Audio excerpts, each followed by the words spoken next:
It's interesting. I mean, for my case, I have to clarify that because one is because the way I'm wired, I'm counting all the countries I've tagged or landed and went through. So in reality, when on that level of relationship and lasting, it's more like 7 or 8 that I've actually lived in and had relationships, and of those there was 4 that I lived in, and then others that I went in and out of through friendships and relationships, and I know I had an impact.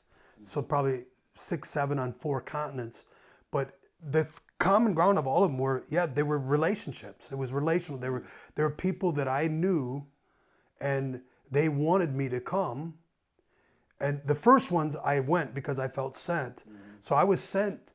I felt led to go to California, and then I came back for the school, and they sent us in and out of Mexico, and I learned Spanish, and I made friends, and then I came back later because of that interest in that language.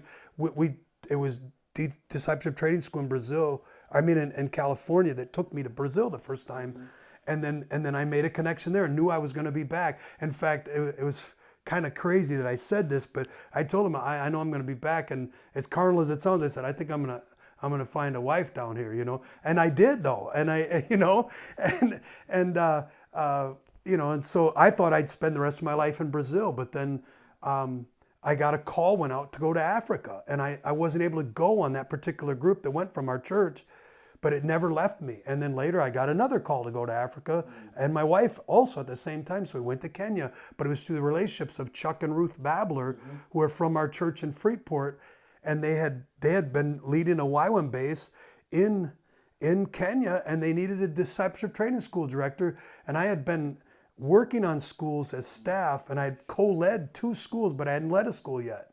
So I went and we became the leaders. We thought we were going to be co-leaders. We get there and the leader of the school left, and so we became the leaders. So yeah, it's just like that. It was circumstantial. God would use something to get my attention of a place, either through a call to that place or a friendship or a relationship or an invitation to come. And then when I'd get there, he'd kind of, I hate to say bait and switch, but he'd get me there, and then he'd give me a responsibility that was more than I thought I could handle. And then he would get me through it. And in the end, I'd work myself out of a job and give it to somebody else. And then he'd give me the next assignment. I used to call myself, my name's John David. So I used to call myself, and my pastor at the time and my leaders used to call me JD on assignment, because I would just go from, I was always doing the same types of things, but God was giving me different assignments, different places to do it in. So for me, it wasn't so much about the location as it was about the friendships and the ministry. So everywhere I went, I tried to build relationships and work through those relationships. And my message was always Jesus, and it was always about community.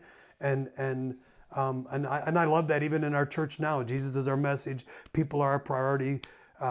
Community is our calling. Generosity is our privilege. That we find it defined as our clear values as a church. But that's been my personal values for years, and I'm grateful to like a guy like Pastor Rich for helping me identify that and see that clearly.